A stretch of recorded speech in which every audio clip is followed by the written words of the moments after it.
नमस्कार साथियों, स्वागत है आपका हमारे यूट्यूब चैनल में और हम देख रहे हैं हिंदी नक्षत्र अध्ययन। हमने इससे पहले एक कहानी देखी थी, एक टोकरीबल मिट्टी, क्योंकि वो छोटी कहानी थी और वह हमने देखी थी। आज हम देखेंगे राजेंद्र बाला घोष द्वारा लिखित कहानी चंद्रदेव से मेरी बातें। यह बंगा महिला की कहानी है। इसको राजेंद्र बाला घोष इनका पूरा नाम है और यह कहानी 1904 में सरस्वती पत्रिका में सबसे प्रथम प्रकाशित हो चुकी थी। तो आगे बढ़ते हैं। यह कहानी जो है पत्रात्मक शैली में लिखी हुई है। पत्रात्मक शैली में लिखी हुई कहानी, पत्रात्मक शैली में लिखी हुई कहानी, पत्रात्मक शैली में लिखी हुई कहानी है चंद्रदेव से मेरी बातें। हम ज़्यादा ये नहीं करेंगे, सीधा पढ़ने की ओर बढ़ते हैं। जैसे पढ़ाने से पूर्व बताना चाहते हैं कि अभी 2 दिन पहले ये हाल ही में नेट का रिजल्ट आया है। जो भी बच्चे हमारे चैनल से जुड़कर पढ़ाई करके क्वालिफाई हुए हैं, उन सभी का हार्दिक अभिनंदन करते हैं। ढेर सारी शुभकामनाएं एवं बधाई। अभी जो दिसंबर माह में जो एग्ज़ाम होने वाला है, उसके दृष्टिकोण से हम तैयारी कर रहे हैं। तो निःशुल्क हमारे चैनल से जुड़कर तैयारी कीजिए। जो आपके दोस्त है, मित्र है, सहेली है, उन सभी तक भी हमारे चैनल का लिंक पहुंचाइए, ताकि वह निःशुल्क हमसे जुड़कर पढ़ाई कर सके और सबका साथ सबका विकास होता रहे। यही आशा है। चलो हम आगे बढ़ते हैं। तो निःशुल्क अध्ययन करने के लिए हमारे चैनल को सब्सक्राइब कीजिए, लाइक कीजिए और शेयर करना मत भूलिए। भगवान चंद्रदेव, आपके कमलवत कोमल चरणों में इस दासी का अनेक बार प्रणाम।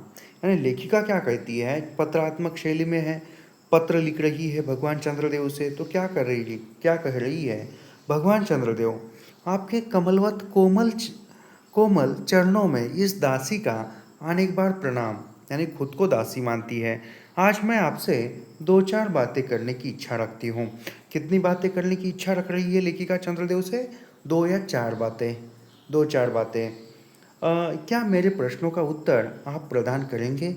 कीजिए, बड़ी कृपा होगी। यानी लेखिका कहती है कि मैं जो प्रश्न पूछूंगी, क्या आप उसके उत्तर दे पाओगे?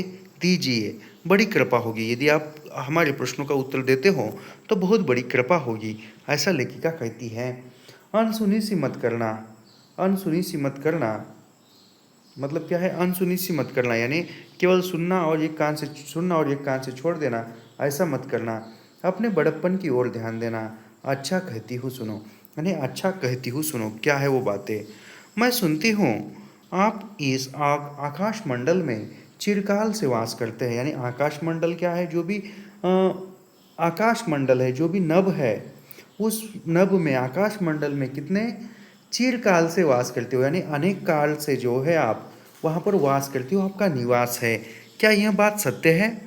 यदि यदि सत्य है तो मैं अनुमान करती हूँ कि इस सृष्टि के साथ साथ ही अवश्य आपकी भी सृष्टि हुई होगी। यानी जब से इस सृष्टि की निर्मिति हुई है, उसके साथ साथ ही आपकी भी निर्मिति हुई है, ऐसा मैं मानती हूँ या कहती हूँ।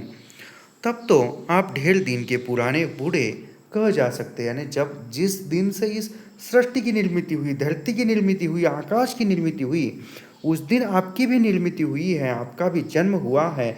तो आप क्या है? तो आप भी बहुत पुराने हैं, बहुत बूढ़े कह जा सकते हैं।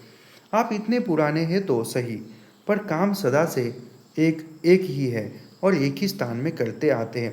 यानी आप इतने पुराने हैं, बूढ़े हो चुके हैं, चिरकाल से, अनंत काल से इस पूरे नभ में आपका वास्तव्य है, तो सदा ही एक ही काम करते हो, एक ही स्थान पर काम करते हो, ऐसा वो बोल रही है। यह क्यों? यानी यह क्यों? एक ही काम, एक ही जगह पर, एक ही ड्यूटी, एक ही सर्विस, ऐसा क्यों? क्या क्या आपका डिपार्टमेंट, महकमे में ट्रांसफ़र बदली होने का नियम नहीं है? क्या आप एक ही आकाश में घूमते हो, एक ही प्रकार का काम करते हो, आपका प्रमोशन नहीं होता है क्या? क्या आपका ट्रांसफ़र बदली नहीं होती है क्या? ये लेखिका पहला सवाल पूछती है चंद्रदेव से। इसके माध्यम से इन्होंने जो अंग्रेजी शासन व्यवस्था थी, उस पर व्यंग्य किया गया है। क्या आपकी गवर्नमेंट पेंशन भी नहीं देती? क्या आपकी गवर्नमेंट जो है वो पेंशन नहीं देती? बड़े खेद की बात है। यानी बड़े खेद की बात है कि आपकी गवर्नमेंट आपको पेंशन नहीं देती। यदि आप हमारी न्यायशीला गवर्नमेंट के किसी विभाग में सर्विस नौकरी करते हैं होते तो अब तक आपकी बहुत कुछ पदोन्नति हो गई होती। यानी आप जो है आकाश मंडल में जॉब करते हो, आप एक ही प्रकार का काम करते हो, आपके विभाग में आपकी पदोन्नति, आपका प्रमोशन नहीं होता है क्या? यदि वही आप हमारे गवर्नमेंट में, हमारी धरती के गवर्नमेंट में या सरकार में आप कोई जॉब करते, तो आपकी जो है बहुत बार जो है बढ़ोतरी हुई होती, पदोन्नति होती है, यानी प्रमोशन होता था। पदोन्नति मतलब प्रमोशन। और ऐसी पोस्ट पर रहकर भारत के कितने ही सुरम्य नगर, पर्वत, जंगल और झाड़ियों में भ्रमण करते। यानी ऐसे इस पर रहकर जो भी पर्वत, नगर, जंगल है, झाड़ियों में भ्रमण करते हैं। अंत में इस वृद्धावस्था में पेंशन प्राप्त कर काशी ऐसे पुनीत और शांति धाम में बैठकर हरि नाम स्मरण करके अपना परलोक बनाते हैं। यानी जो धरती पर जो लोग हैं इतनी बूढ़ी अवस्था में काम नहीं करते हैं, वो क्या करते हैं, पेंशन प्राप्त करते हैं रिटायर्ड हो जाने के बाद। वह काशी जैसे धाम में जाकर बैठकर स्मरण करते हैं, परलोक बनाते हैं। यह बड़ी भारी भूल हुई। भगवान चंद्रदेव क्षमा कीजिए। यानी भगवान चंद्रदेव क्षमा कीजिए, क्षमा कीजिए। आप तो अमर है, यानी आप तो क्या है, अमर है। आपको मृत्यु कहाँ, यानी आप तो है अमर हुए, आपको मृत्यु कहाँ है? तब परलोक बनना कैसा, यानी आप तो है अमर है, आपको मृत्यु नहीं है, तो आपके लिए परलोक बनाना कैसा? यानी परलोक बनाने की कोई आवश्यकता आपके लिए नहीं है। ओहो, देवता भी अपनी जाति के पक्षपाती होते हैं। ये कथन बहुत बार परीक्षा में पूछा हुआ है, याद रखो। ओहो, देवता भी अपनी जाति के पक्षपाती होते हैं। देखो न, चंद्रदेव को अमृत देकर उन्होंने अमर कर दिया। यानी देवता भी क्या है, अपने जाति के पक्षपाती होते हैं, अपने जाति का ही भला सोचते हैं। तो देखो, उन्होंने चंद्रदेव को अमृत देकर अमर कर दिया, यानी मृत्यु से मुक्त कर दिया, उनको कभी मृत्यु ही नहीं है। तो ये बहुत बार परीक्षा में कथन पूछा हुआ है। ओहो, देवता भी अपनी जाति के कैसे पक्षपाती होते हैं। देखो न, चंद्रदेव को अमृत देकर उन्होंने अमर कर दिया। तब यदि मनुष्य होकर हमारे अंग्रेज अपने जाति वालों का पक्षपात करे तो आश्चर्य की क्या बात है। यानी ये एक व्यंग है इस वाक्य में। ओहो, देवता भी अपनी जाति के पक्षपाती होते हैं। देखो न, चंद्रदेव को अमृत देकर उन्होंने अमर कर दिया। अभी इसमें व्यंग क्या है, तब यानी जब देवता होकर अपने जाति की भलाई सोचते हैं, तो यह अंग्रेज हमारे देश पर राज कर रहे हैं, ये भी एक मनुष्य है। देवता होकर वो पक्षपात करते हैं, अपनी जाति की भलाई सोचते हैं। तब यदि मनुष्य होकर हमारे अंग्रेज अपने जाति वालों का पक्षपात करे तो आश्चर्य ही क्या है। यानी जो अंग्रेज है, हमारे अंग्रेज है, वह अपने जाति वालों की भलाई सोचे तो उसमें आश्चर्य करने की क्या बात है। अच्छा, यदि आपको अंग्रेज जाति की सेवा करना स्वीकार हो तो एक एप्लीकेशन हमारे आधुनिक भारत प्रभु लॉर्ड कर्जन के पास भेज देवे। यानी यहाँ का कर्जन कौन है, हमारा प्रभु कौन है, आधुनिक प्रभु किसको कहा गया है, तो हमारे आधुनिक प्रभु लॉर्ड कर्जन। तो लॉर्ड कर्जन जो था उस समय में गवर्नर था 1904 में। आशा है कि वे आपको आदरपूर्वक अवश्य आह्वान देंगे। यानी आशा है कि जो हमारे आधुनिक भारत प्रभु है लॉर्ड कर्जन, वह आपको आवश्यक आह्वान करेंगे, क्योंकि आप अधम भारतवासियों के भांति कृष्णांग है ही नहीं। यानी आप कृष्णांग मतलब क्या है, आपका रंग जो है सावला नहीं है, आप तो है गोरे हो। यानी जब अंग्रेज शासन उसके रंग के आधार पर नौकरी देता था, यानी जो गोरे लोग हैं उनको अच्छे पद, जो काले भारतीय है उनको एक निचले पद ऐसे देता था अंग्रेज सरकार। तो इसलिए वह लेखिका कहती है चंद्रदेव से, आप तो एक कृष्णांग तो नहीं है। ये मतलब कृष्ण का रंग कैसा था, सावला था, काला था। तो वह कहती है कि आप कृष्णांग तो नहीं है, मतलब आपका रंग कलर जो काला नहीं है, तो आपको जॉब मिल सकता है। जो आपको अच्छी नौकरी देने में उसकी गौरांग जाति कुपित हो उठेगी। यानी आपको जो अच्छी नौकरी यदि भारतीयों को देते हैं तो उनकी जो गौरांग जाति मतलब क्या है, जो गोरे वर्ण की जाति है वह कुपित नहीं होगी। और फिर आप तो एक सुयोग्य, कार्यदक्ष, परिश्रमी, बहुदर्शी, कार्यकुशल और सरल स्वभाव महात्मा है। एक बात याद रखिए, परीक्षा में ऐसे सवाल बहुत आजकल बन रहे हैं। कौन से, अभी जो पढ़े हैं, आप तो, यानी लेखिका कहती है किसको, चंद्रदेव से, आप तो सुयोग्य सुयोग्य कार्यदक्ष परिश्रमी परिश्रमी बहुदर्शी कार्यकुशल सरल स्वभाव महात्मा है। यानी चंद्रदेव से मेरी बातें, कहानी में लेखिका ने चंद्रदेव को दी हुई उपमाओं का सही क्रम लगाइए। ये यदि प्रश्न पूछता है, आज तक यह प्रश्न बना नहीं है लेकिन आगे बन सकता है, तो सबसे प्रथम क्या कहती है, सुयोग्य कार्यदक्ष परिश्रमी बहुदर्शी कार्यकुशल सरल स्वभाव महात्मा है। मैं विश्वास करती हूँ कि जब लॉर्ड कर्जन हमारे भारत के स्थायी भाग्य विधाता बनकर आवेंगे, तब आपको किसी कमीशन का मेंबर नहीं तो किसी मिशन में भर्ती करके वे अवश्य ही भेज देंगे। यानी जब भारत का गवर्नर या भाग्य विधाता, यानी भारत का भाग्य विधाता बनकर जब लॉर्ड कर्जन भारत में आएगा और आप जब एप्लीकेशन करोगे, तो आपको वहाँ अवश्य ही अच्छा खासा पद दे देंगे। किसी आवेंगे तब आपको किसी कमीशन का, यानी किसी कमीशन का मेंबर नहीं तो किसी मिशन में भर्ती कराएंगे वह, क्योंकि उनको कमीशन और मिशन दोनों ही अत्यंत प्रिय है। ये भी पूछा हुआ कथन है, परीक्षा में आया था। क्योंकि उनको कमीशन और मिशन दोनों ही अत्यंत प्रिय है। आपके चंद्रलोक में जो रीति और नीति सृष्टि के आदिकाल में प्रचलित थे, वे ही सब आप भी है। यानी जो रीति नीति आपके परलोक में है वो इधर ही है। पर यहाँ तो इतना परिवर्तन हो गया है कि भूत और वर्तमान में आकाश पाताल का सा अंतर हो गया है। यानी यहाँ पर भूत और वर्तमान में, यानी भूत यानी जो बीत गया है भूतकाल, और वर्तमान में आकाश पाताल का जितना धरती आसमान का उतना अंतर है, उतना भूत और वर्तमान का अंतर दिखाई देता है। मैं अनुमान करती हूँ कि आपके नेत्रों की ज्योति भी कुछ अवश्य ही मंद पड़ गई होगी। यानी चंद्रदेव को कहती है कि आपके नेत्रों की जो ज्योति है वह अवश्य मंद पड़ गई होगी, थोड़ी सी फीकी पड़ गई होगी, क्योंकि आधुनिक भारत संतान लड़कपन से ही चश्मा धारण करने लगी है। ये याद रखिए। आधुनिक यानी क्यों आपकी ज्योति, आप देखोगे तो आपके नेत्रों की ज्योति क्यों मंद पड़ जाएगी, क्योंकि आधुनिक भारत संतान, यानी आधुनिक भारत संतान मतलब क्या है, जो आधुनिक युग में जीने वाले जो लोग हैं वह भारत संतान लड़कपन में, यानी संतान लड़कपन में क्या है, तो कहने का मतलब है कि अपने ही बाल बच्चों में वह गुंग हुए हैं, व्यस्त हुए हैं, चश्मा धारण करने लगी है। इस कारण आप हमारे दिनहीन क्षीण प्रभ भारत को उतनी दूर से भली भांति न देख सकोगे। यानी आप उतने आकाश से भारत की भूमि पर क्या चल रहा है आप नहीं देख पाओगे। अतएव आपसे सादर कहती हूँ कि एक बार कृपांग भारत को देखे, यानी एक बार आप कृपा कीजिए और भारत को देखिए।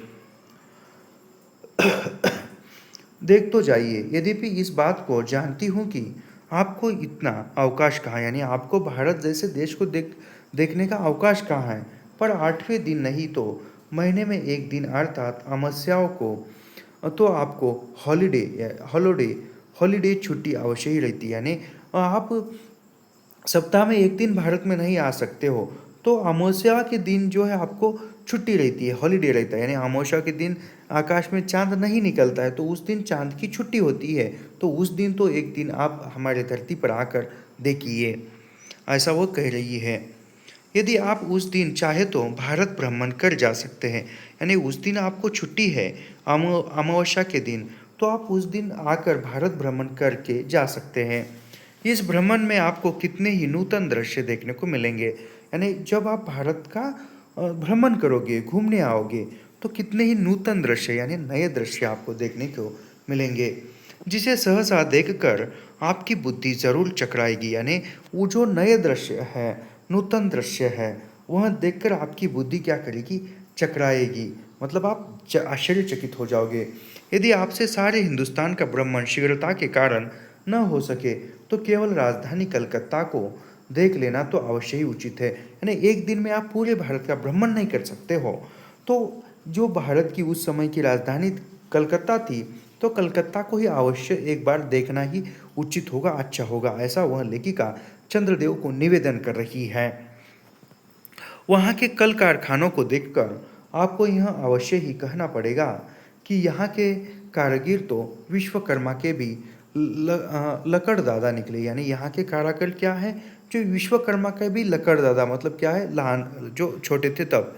यही क्यों, क्या आपकी प्रिय संयोगिनी दामिनो जो मेघों पर आरोहण करके आनंद ले अटखेलियाँ किया करती है, यानी जो बिजलियाँ, यानी क्योंकि आपकी प्रिय संयोगिनी, यानी आपकी प्रिय संयोगिनी दामिनो जो मेघों पर आरोहण करके आनंद से अटखेलियाँ किया करती है, वह बेचारी भी यहाँ मनुष्य के हाथों का खिलौना हो चुकी है। यानी आपकी प्रिय संयोगिनी, यानी चांद की प्रिय संयोगिनी किसको कहा गया है, बिजली को कहा गया है। जो चांद की प्रिय संयोगिनी साथी दामिनो जो मेघों पर, यानी मेघों पर आरोहण करने वाली, यानी मेघों पर जो चलने वाली बिजली है, वह भी इस धरती पर क्या हुई है कि लोगों के, मनुष्य के हाथ का खिलौना बन गई है। भगवान निशानाथ, जिस समय आप अपनी निर्मल चंद्रिका को बटोर मेघमाला अथवा पर्वतों की ओर से सिंधु के गोद में जा रहे हैं, उस समय यही नीरदवासिनी विश्व मोहिनी, यानी बिजली को कौन कौन सा नाम दिया है, नीरदवासिनी, विश्व मोहिनी, सौदामिनी अपनी उज्ज्वल मूर्ति से आलोक प्रदान कर रात को दिन बना देती है। यानी यही जो रोशनी है, जैसे ही निकल आती है, रात को दिन में परिवर्तित कर देती है। याद रखिए बिजली के कौन कौन से नाम यहाँ पर आए हैं, फिर से पढ़ते हैं क्योंकि ये परीक्षा में पूछा जा सकता है। नीरददामिनी, विश्वमोहिनी, सौदामिनी अपनी उज्ज्वल मूर्ति से आलोक प्रदान कर, यानी अपनी उज्ज्वल, अपनी प्रकाशमय मूर्ति से आलोक प्रदान कर, यानी जो उजाला प्रदान कर रात को भी दिन में बदल सकती है। आपके देवलोक में जितने देवता है उनके वाहन भी उतने हैं। यानी देवलोक में जितने देवता है उन सभी देवताओं के अलग अलग वाहन भी है। किसी का गज, यानी किसी का गज मतलब क्या है, हाथी। हाथी किसका है, किसी का हंस, यानी सरस्वती का हंस है। किसी का बैल, जैसे नंदी, नंदी यानी बैल, तो वो किसका है, महादेव जी का। किसी का चूहा, यानी गणपति जी का। पर यहाँ तो सारा बोझ आपकी चपला और अग्निदेव के माथे मढ़ा गया है। यानी जो धरती पर जो लोग है उसका क्या है, चपला और अग्निदेव के माथे ही वाहन के रूप में मढ़ा गया है। क्या ब्राह्मण, क्या क्षत्रिय, क्या वैश्य, क्या शूद्र, क्या चांडाल, सभी के रथों का वाहन वही हो रही है। यानी सभी जो रथ कैसे है, बिजली पर, एक ऊर्जा पर ही चल रहे हैं। हमारे श्वेतांग महाप्रभुगण को जहाँ पर कुछ कठिनाई का सामना करना पड़ा, यानी हमारे श्वेतांग महाप्रभु मतलब क्या है, हमारे जो सफ़ेद महाप्रभु कौन है, लॉर्ड कर्जन, जहाँ पर कुछ कठिनाई का सामना करना पड़ा, छठ उन्होंने इलेक्ट्रिसिटी बिजली को ला पड़ा। यानी जहाँ पर कुछ कठिनाई आई वहाँ पर लॉर्ड कर्जन ने क्या किया, श्वेतांग महाप्रभु किसको कहा गया है, तो तत्कालीन समय के जो गवर्नर जनरल थे लॉर्ड कर्जन, उनको कहा गया है। तो इलेक्ट्रिसिटी ला पड़ा। बस कठिन से कठिन कार्य सहज में संपादन कर लेते हैं और हमारे यहाँ के उच्च शिक्षा प्राप्त युवक कांट के पुतलों की भांति मुंह ताकते रह जाते हैं। यानी क्या है, कठिन से कठिन काम करने के लिए जो मशीनें ला गई है, मशीनों का उपयोग कर रहे हैं, और हमारे यहाँ की जो युवा पीढ़ी है जो शिक्षा प्राप्त करके बैठे हैं उनको रोजगार नहीं है। जिस योमवासिनी युद्धुत देवी को, ये याद रखिए, जिस योमवासिनी युद्धुत देवी को स्पर्श तक करने का किसी व्यक्ति का साहस नहीं हो सकता, यानी बिजली को स्पर्श करने का किसी को साहस नहीं हो सकता है, वही आज पराए घर में अश्लीलता नारियों की भांति ऐसे दबाव में पड़ी है कि वह छू तक नहीं कर सकती। क्या करें, यानी बिजली को छूने की किसी को हिम्मत तक नहीं होती है। ऐसी खतरनाक बिजली को ही मनुष्य ने, इंसान ने अपना गुलाम बना के रखा है। जैसा चाहे वैसा वह उसका उपयोग करता है। दबाव में पड़ी है कि वह छू तक नहीं कर सकती। क्या करे, बेचारे के भाग्य में विधाता ने दासी वृत्ति ही लिखी थी। यानी बेचारी बिजली के भाग्य में विधाता ने, विधाता मतलब क्या है, जिसने जिसको बनाया है उसको विधाता कहते हैं। तो उस विधाता ने बिजली के भाग्य में क्या लिखा है, दासी वृत्ति, यानी दास दूसरे की गुलाम बनकर ही जीने की लिखा है। हरिपद भावना त्रिलोक के पावनी सुरसरी के भी खोटे दिन आए हैं, वह भी आप स्थान स्थान बेबंधनग्रस्त हो रही है। उसके वक्षस्थल पर जहाँ तहाँ मोटे वृक्ष दाहक खंभ गाड़ दिए गए हैं, यानी जो धरती है वह भी। कलकत्ता आदि को देखकर आपके देवराज सुरेंद्र भी कहेंगे कि हमारी अमरावती तो इसके आगे नीली फीकी सी जान पड़ती है। ये इंपॉर्टेंट कप्तान ने बहुत बार पूछा हुआ है। कलकत्ता आदि को देखकर आपके देवराज, यानी देवराज किसको कहा गया है? सुरेंद्र। सुरेंद्र मतलब किस कौन है? सूर्य। आपके देवराज सुरेंद्र यानी सूर्य भी कहेंगे कि हमारी अमरावती तो इसके आगे नीली फीकी सी जान पड़ती है। वहाँ ईडन गार्डन तो पारिजात परिशोभित नंदन कानन को भी मात देता है। यानी यहाँ का ईडन गार्डन, यानी जो लॉर्ड कर्जन ने यहाँ पर कलकत्ता में ईडन गार्डन बनाया, वह ईडन गार्डन तो जो स्वर्गलोक में या आकाश लोक में परिजात परिशोभित नंदन कानन को भी मात कर देता है। यानी उससे भी अच्छा कौन है? जो स्वर्ग का या आकाश लोक का परिजात सुशोभित नंदन है, उससे भी अच्छा क्या है? Eden garden. वहाँ के विश्वविद्यालय के विश्वश्रेष्ठ पंडितों की विश्वव्याधिनी विद्या को देखकर वीणा पानी सरस्वती देवी भी कहने लग जाएगी कि निसंदेह इन विद्या दिग्गजों की विद्या विद्या चमत्कारिणी है। यानी विद्या ही क्या है? चमत्कारिणी है। वही के पोर्ट विलियम के फौजी, यानी ये कॉलेज है पोर्ट विलियम कॉलेज की स्थापना कब हुई थी? सन 1800 में हुई थी, याद रखना। वही के पोर्ट विलियम के फौजी सामान को देखकर आपके देव सेनापति कार्तिकेय बाबू के भी छक्के छूट जाएंगे। यानी आपके देवों के सेनापति कौन है? कार्तिकेय बाबू। इसके भी छक्के छूट जाएंगे, क्योंकि देव सेनापति महाशय देखने में खास बंगाली बाबू से जचते हैं। यानी कार्तिकेय बाबू किस प्रकार है? जो बंगाली बाबू की तरह जचते हैं, मतलब दिखते हैं। और उनका वाहन भी एक सुंदर मयूर है। यानी कार्तिकेय का वाहन क्या है? मयूर यानी मोर है। बस इससे उनके वीरत्व का भी परिचय खूब मिलता है। यानी कार्तिकेय बाबू एक बंगाल की बाबू की तरह दिखते हैं। उनका वाहन क्या है? सुंदर सा मयूर है, मोर है। तो इससे उनकी जो वीरत्व है, उसके अंदर का जो वीरता है वह दिख पड़ती है। वहाँ के मीट टकसाल को देखकर सिंधु तनया आपकी प्रिय सहोदरा कमला देवी तथा कुबेर भी अकचका जाएंगे। भगवान चंद्रदेव इन्हीं सब विश्व में उत्पादक अपूर्ण दृश्यों का अवलोकन करने के हेतु आपको सादर निमंत्रण तथा सविनय आहुति करती हूँ। यानी ये सब देखने के लिए आप आमंत्रित करती हूँ कि भारत में आइए और देखिए। संभव है कि यहाँ आने से आपको अनेक लाभ भी होंगे। यानी संभव है आपको आमंत्रण देती हूँ, और ये मेरा आमंत्रण यदि आपने स्वीकार किया है तो आपको बहुत सारे लाभ भी होंगे। कौन कौन से होंगे? आप जो अनादिकाल से निज उज्ज्वल वपु में कलंक की कालिमा लेपन करके कलर की शशांक शशधर शश लांछन आदि उपाधि मालाओं से भूषित हो रहे हैं। सिंधु तनय होने पर भी जिन कालिमा को आप आज तक नहीं धो सके, यानी जो कलंक आप पर लगे हैं वह कलंक आप पर नहीं धो सके हैं, वही आजन्म कलंक शायद यहाँ के विज्ञानविद पंडितों की चेष्टा से छूट जाए। यानी यहाँ पर जब आओगे और यहाँ पर आने पर जो पंडित लोग आपकी चेष्टा करेंगे उससे वह धुल जाएंगे। मतलब क्या है? एक व्यंग्य भरा हुआ है। क्या भरा हुआ है? तो भारतीयों पर किस प्रकार अंग्रेज सरकार व्यंग्य लगाती है, नाम रखती है।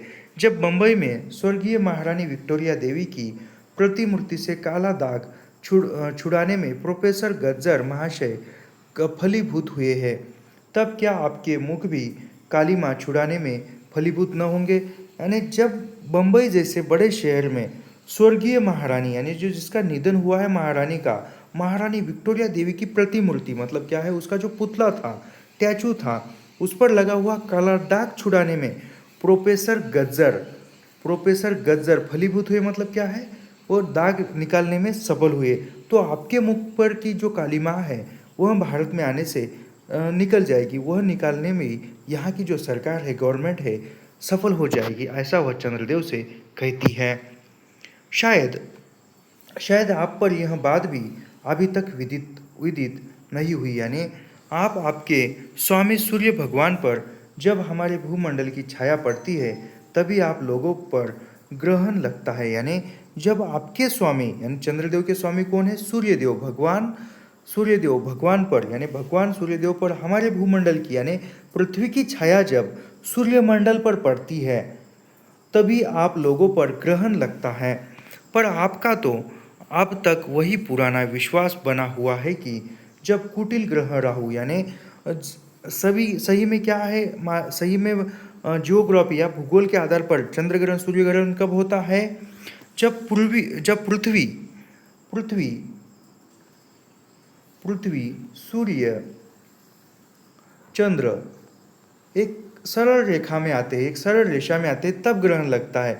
लेकिन क्या है, तो एक आधुनिकता में भी कितना अंधविश्वास भरा हुआ है यह कहते हुए लेखिका यह कथन लिखती है। तो एक सरल रेखा में आने के बाद चंद्र ग्रहण सूर्य ग्रहण लगता है, लेकिन क्या है बना हुआ है जब कुटिल ग्रह यानी आपका जो पुराना विश्वास है उसके अनुसार क्या है, कुटिल ग्रह राहु आपको निकल खाता है। यानी कुटिल ग्रह राहु जो है आपको निकल खाता है यानी निकल लेता है, खाता है, तब जाको ग्रहण लगता है। पर ऐसा थोथा विश्वास करना आप लोगों की भारी भूल है।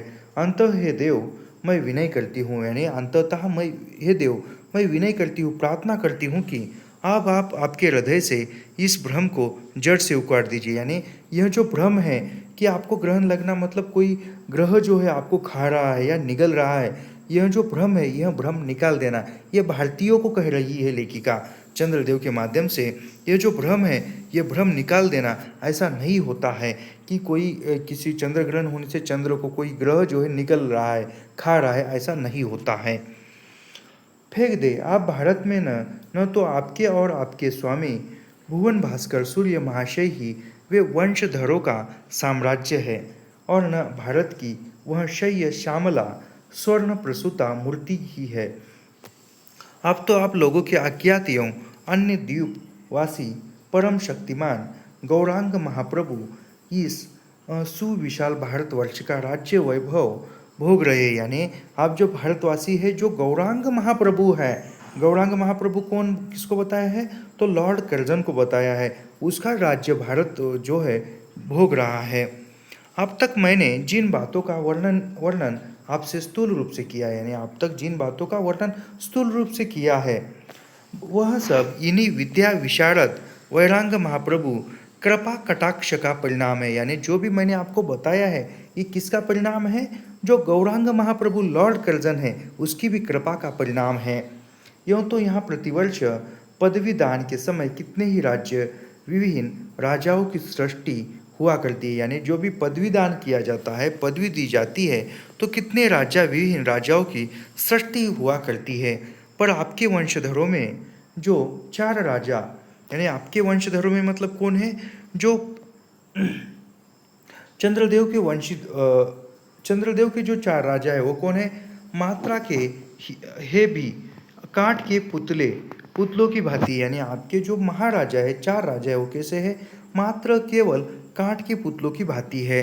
जैसे उन्हें उनके रक्षक नचाते हैं वैसे ही वे नाचते हैं। यानी जैसे उनके रक्षक उनको नचाते हैं और वो 4 राजा जो नाचते हैं वे इतनी भी जानकारी नहीं रखते कि उनके राज्य में क्या हो रहा है, उनकी प्रजा दुखी है या सुखी। यानी इतना ही नहीं जानते कि उनकी प्रजा दुखी है या सुखी है, केवल अपने ही आप में वह मस्त रहते हैं। यदि आप कभी भारत भ्रमण करने को आए तो, यानी चंद्रदेव से कहती है लेखिका कि यदि आप कभी भारत भ्रमण करने आए, भारत घूमने आए तो अपने फैमिली डॉक्टर यानी अपने फैमिली डॉक्टर कौन है? धनंतरी महाशय को और देवताओं के चीफ जस्टिस यानी देवताओं के चीफ जस्टिस किसको कहा गया है? चित्रगुप्त को कहा गया है। याद रखिए देवताओं के चीफ जस्टिस किसको कहा गया है? चंद्रगुप्त को साथ अवश्य ले आवे। आशा है कि धनंतरी महाशय यहाँ के डॉक्टरों के सन्निकट चिकित्सा संबंधी बहुत कुछ शिक्षा लाभ कर सके। यानी जो डॉक्टरों पर व्यंग किया गया है। यदि प्लेग महाराज ईश्वर न करे आपके परलोक या देवलोक में घुस पड़े, यानी प्लेग जैसी बीमारी आपके देवलोक में यदि आ जाती है, ईश्वर करे कि न आए लेकिन आ जाती है, तो वहाँ से उनको निकालना कुछ सहज बात न होगी। यानी इसलिए आपके जो धनंतरी महाशय है डॉक्टर है उनको लेकर आइए। क्यों? क्योंकि आपके परलोक में, आपके देवलोक में, आपके आकाश लोक में यदि प्लेग जैसी बीमारी आती है तो उसके लिए यदि वह चिकित्सा शास्त्र के बड़े बड़े पारदर्शी उन पर विजय नहीं पा सकते, तब वहाँ आपके देवलोक में जड़ी बूटियों के प्रयोग से क्या होगा। यानी इस धरती पर प्लेग जैसे बीमारी पर बड़े बड़े जो विज्ञान लोग हैं, बड़े बड़े वैज्ञानिक लोग हैं, शास्त्रज्ञ हैं, विद्वान हैं, वह उसका इलाज न कर सकी, तो आपके देवलोक में जो जड़ी बूटियों का प्रयोग किया जाता है तो वो क्या, वह वहाँ सफल कैसे होगी प्लेग जैसी बीमारी को हराने के लिए। यहाँ की इंडियन पीनल कोड की धाराओं को देखकर चित्रगुप्त जी महाराज अपने यहाँ की दंड विधि कानून को बहुत कुछ सुधार सकते हैं। यानी इंडियन पीनल कोड की बात की गई है यहाँ पर। इंडियन पीनल मतलब क्या है, भारत जो भूमि की जो न्याय व्यवस्था है, उस न्याय व्यवस्था को देखकर आपके चंद्रगुप्त जी जो महाराज है वह भी दंड विधि में सुधार करेंगे। और यदि बोझ न हो तो यहाँ से वे 2-4 टाइपराइट भी खरीद ले जाएंगे। यानी आपको कुछ बोझ न हो तो यहाँ पर धरती से कुछ राइट, कुछ अधिकार जो है वह 2-4 खरीद कर ले जाएंगे। प्लेग महाराज के अपार अनुग्रह से उनके ऑफिस में कार्य की अधिकता होवे, यानी उनके ऑफिस में कार्य की अधिकता होवे यानी काम की, उनसे उनकी राइट्स, बिल्डिंग के राइट्स के नाम काम में बहुत ही सुविधा मिलेगी। यानी उनके अधिकार बनाने के जो राइट्स है उसमें बहुत कुछ सुविधा उपलब्ध होगी, सहायता पहुंचेगी। वे लोग 2 दिन का काम 2 घंटे में कर डालेंगे। यानी यहाँ से मशीन वो ले जाएंगे, यानी मशीनों पर जैसे क्या है, जो आधुनिकता में 10 लोगों का 10 लोग कोई किसी कारखाने में काम करते हैं, वहाँ पर एक मशीन बिठाओ, 2 ही कामगार लगेंगे, बाकी के 8 लोग जो है निकाल दिए जाएंगे। तो यहाँ पर का व्यंग किया है, लेखिका कहती है कि यहाँ की जो मशीनें हैं, यंत्र है, वह वहाँ पर ले जाइए तो समय नहीं लगेगा कामों में। अच्छा, 2 दिन का काम 2 घंटों में कर डालेंगे, यानी 2 दिन का काम 2 घंटों में हो जाएगा। अच्छा, यानी ये अंतिम है। अच्छा, अब मैं आपसे विदा होती हूँ, यानी आप जो है मैं आपसे विदा होती हूँ। अब मैंने जो भी कहना था वह तो मैंने कह दिया है। मैंने तो आपसे इतनी बातें कही, पर खेद है आपने आपके उसके अनुकूल या प्रतिकूल एक बात का भी उत्तर न दिया। यानी आप, मैंने जो भी बताना था वो बता दिया है, लेकिन आपने एक बात का भी उत्तर नहीं दिया। ये लॉर्ड कर्जन किसको संबोधित किया है, यानी चंद्रदेव किसको संबोधित किया है, तो यह चंद्रदेव लॉर्ड कर्जन को कहा गया है, याद रखिए। परंतु आपके इस मौनावलंबन को स्वीकार का सूचक समझती हूँ। यानी आप जो मौन है, कोई उत्तर नहीं दिया, तो इसका मैं क्या करती हूँ, आपने जो स्वीकार की है मेरी बातें, ऐसा मैं समझती हूँ। अच्छा, तो मेरी प्रार्थना को कबूल करके एक दफ़ा यहाँ आइएगा। यानी मेरी जो प्रार्थना है उसको कबूल करके एक दफ़ा, यानी एक बार ज़रूर आइएगा। एक बंगा महिला, यानी एक बंगा महिला लिखती है, ऐसा वो कहती है। ऐसी ही एक निबंध है शिव शंभू के चिट्टे, वो भी इसी धरातल पर लिखा हुआ है। तो यहाँ पर जो हमारी कहानी यहाँ पर ख़त्म होती है। तो ऐसे ही अध्ययन करने के लिए निःशुल्क हमारे चैनल को सब्सक्राइब कीजिए, लाइक कीजिए और शेयर करना मत भूलिए। मिलते हैं नेक्स्ट वीडियो में। धन्यवाद।